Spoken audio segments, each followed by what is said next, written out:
Bonjour à vous, bienvenue pour ce 9e jour de notre défi de 14 postures pour ouvrir le cœur.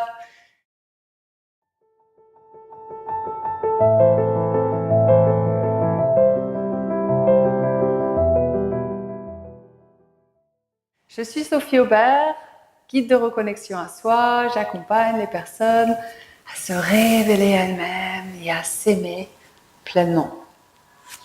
Aujourd'hui, j'ai choisi une posture qu'on va faire au sol qui s'appelle Setu Bandhasana ou le demi-pont.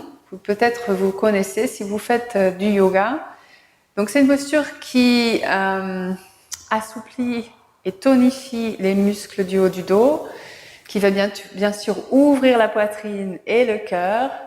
C'est une posture qui est vraiment liée au chakra du cœur, Anahata, qui est vraiment le centre de l'amour et de la compassion. Donc toutes ces postures, je vous rappelle, sont vraiment une opportunité de vous offrir un petit peu plus d'amour. Donc allez vraiment en fonction de votre corps. Si vous forcez, que vous êtes dans la force, vous êtes attaché à un résultat, vous ne vous respectez pas et vous n'êtes pas vraiment... si vous ne vous respectez pas, ce n'est pas vraiment de l'amour de soi. Donc soyez à l'écoute.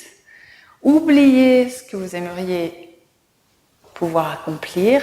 On peut avoir une intention, mais le mieux c'est de ne pas être attaché au résultat.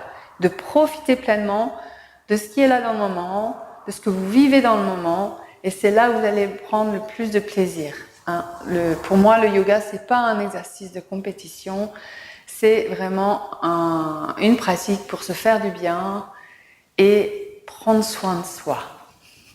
Donc, pour cette posture, vous allez vous allonger sur le dos, voilà, avec les genoux pliés, les pieds à peu près de la distance de vos hanches et essayez de rapprocher les pieds le plus près possible de vos fessiers. Vous pouvez toujours avancer les fesses vers les talons.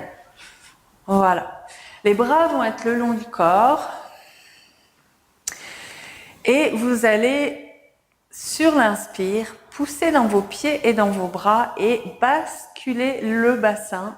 Vous allez d'abord lever le coccyx, puis le sacrum, puis le bas du dos et puis le haut du dos. Vous irez peut-être que jusque-là, peut-être vous irez plus haut. Si c'est le cas, vous ramenez bien les épaules sous le dos. Voilà. Peut-être vos mains vont toucher vos pieds, peut-être vous serez loin. Peu importe. Vous pouvez toujours rapprocher un petit peu si c'est possible. Et une fois dans la posture, vous allez rester quelques respirations.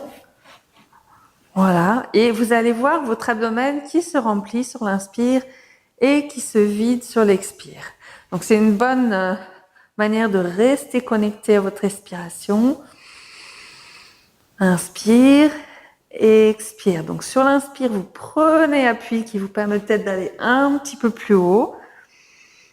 Et expire, vous relâchez le poids dans les pieds, dans les bras, dans les épaules, dans l'arrière de la tête. Vous voyez toute votre énergie qui revient vers le centre. Et inspire qui s'ouvre et vient permettre plus d'extension du dos, de la colonne, du devant des jambes, des quadriceps.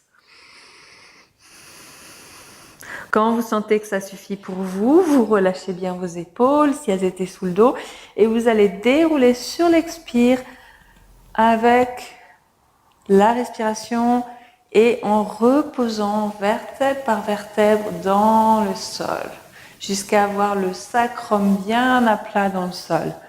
Vous avez bien déroulé, vous allez sentir que c'est assez agréable au niveau du sacrum, ça s'aplatit et vous devriez avoir le dos relativement plat dans le sol, ancré dans le sol, ce qui n'était peut-être pas le cas au départ.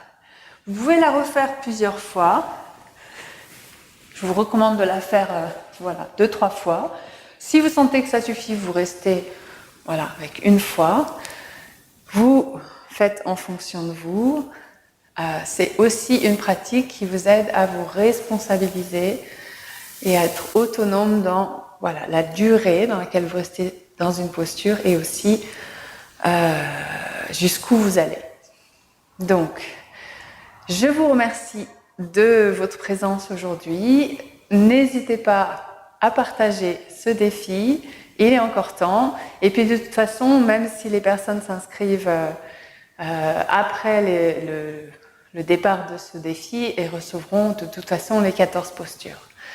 Je vous dis à demain et belle journée!